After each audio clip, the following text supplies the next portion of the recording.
حضرت عبدالرحمن بن عوف بن مالک اشجعی رضی اللہ تعالیٰ عنہ فرماتے ہیں ہم 8-9 صحابہ تھے نبی کریم کی بارگاہ میں، تو رسول کریم کو آج پتہ نہیں دریائے رحمت کتنا جوش میں تھا۔ حضور فرمانے لگے آؤ میرے ہاتھ پہ بیعت کرو۔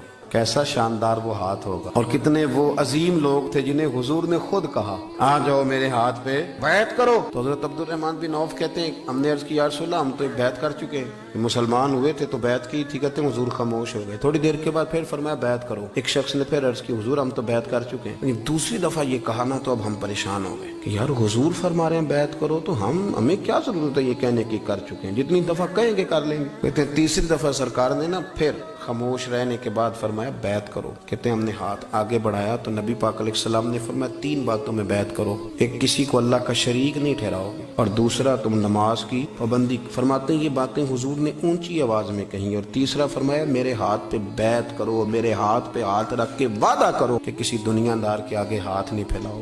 آؤ میرے ساتھ وعدہ کرو۔ اور یارو گردن کو جھکا دیتا ہے خیرات کا پتھر، جہاں میں مانگنے والوں کے سر کبھی اونچے نہیں ہوتے، مہربانی کرو۔ کہا بیعت کرو، کسی سے سوال نہیں کرو گے۔ کہتے ہیں ہم نے بیعت کی، کوئی رونے والی بات بھی نہیں تھی، پر پتہ نہیں اس بیعت میں کیا حسن تھا کہ رو رو کے بیعت کی، تڑپ تڑپ کے بیعت کی۔ پھر حضرت عبدالرحمن فرماتا ہے پھر میں نے ان 8-9 لوگوں کو دیکھا، اگر وہ گھوڑے پہ بیٹھے ہوتے تھے اور درہ ان کے ہاتھ سے گر جاتا تھا تو وہ قریب کھڑے شخص کو یہ نہیں کہتے تھے میرا درہ دے، بلکہ وہ نیچے اترتے تھے اور درہ اٹھا کے دوبارہ گھوڑے پہ بیٹھ جاتے۔ اس قدر زیادہ وہ اس وعدے کے پابند تھے کہ حضور سے وعدہ کر لیا ہے۔ یہ باز آئے ان چیزوں سے، یہ سارے تلاش کرتے ہیں وہ لوگ جو معذور ہوتے ہیں، یہ بیساکھیاں وہ تلاش کرتے ہیں جن کی ٹانگیں کمزور ہوتی ہیں۔ خبردار اپنی مٹی پہ چلنے کا سلیقہ سیکھو، سنگ مرمر پہ چلو گے تو پھسل جاؤ گے۔ حضور غوث پاک رضی اللہ تعالیٰ آپ فرماتے ہیں کہ میں چھوٹا سا تھا، والد انتقال کر گئے، والدہ تھی میری اور ہم 2 بھائی تھے۔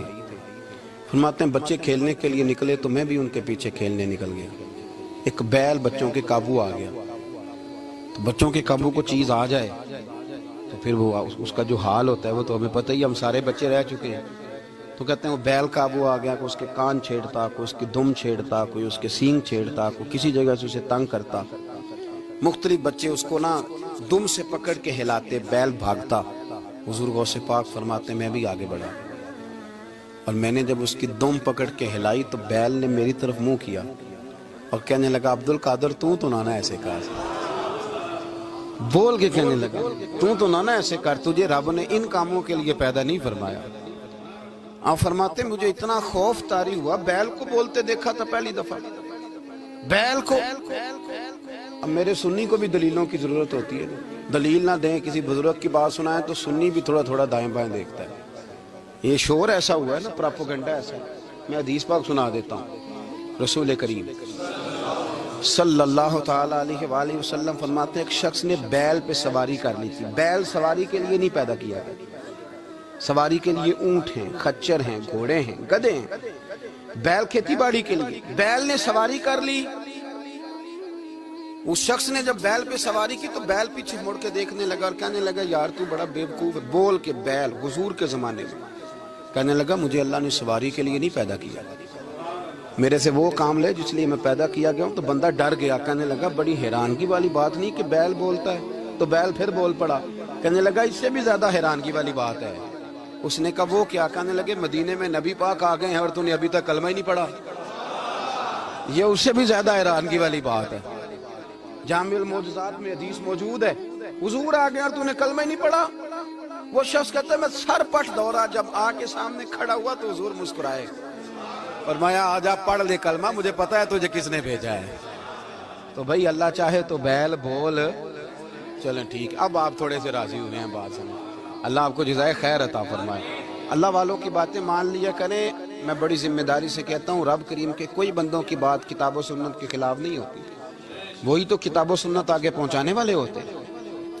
تو حضور غوث پاک فرماتے ہیں میں وہ ڈر کے گھر آیا، جب گھر پہنچا تو میرے کانوں میں آواز آ رہی تھی لبیک اللہم لبیک لبیک لا شریک لک لبیک۔ فرماتے میں چھت پہ چڑھا اور میں نے جیلان میں اپنی چھت پہ کھڑے ہو کے دیکھا، تم حج کے دن تھے، میری سیدھی نظر میدان عرفات پہ گئی۔ لوگ میدان عرفات میں بیٹھ کے لبیک لبیک پڑھ رہے تھے۔ پہلے میں وہاں سے ڈر کے آیا، پھر چھت سے ڈر کے نیچے اترا، ماں کو ساری بات بتائی۔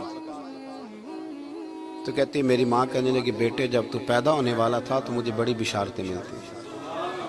فرماتے ہیں ماں نے نا کھولا بکسا صندوق تو 80 دینار نکالے. فرمایا پتر تم 2 بھائی ہو اور تمہارا باپ کل جاگیری 80 دینار چھوڑ گیا. 40 تمہارے 40 تمہارے بھائی کے. فرمایا بیٹا ایک بات کا خیال رکھنا میں عورت ہوں تمہارا باپ کوئی نہیں بھائی چھوٹا ہے میں پیچھے نہیں آ سکتا.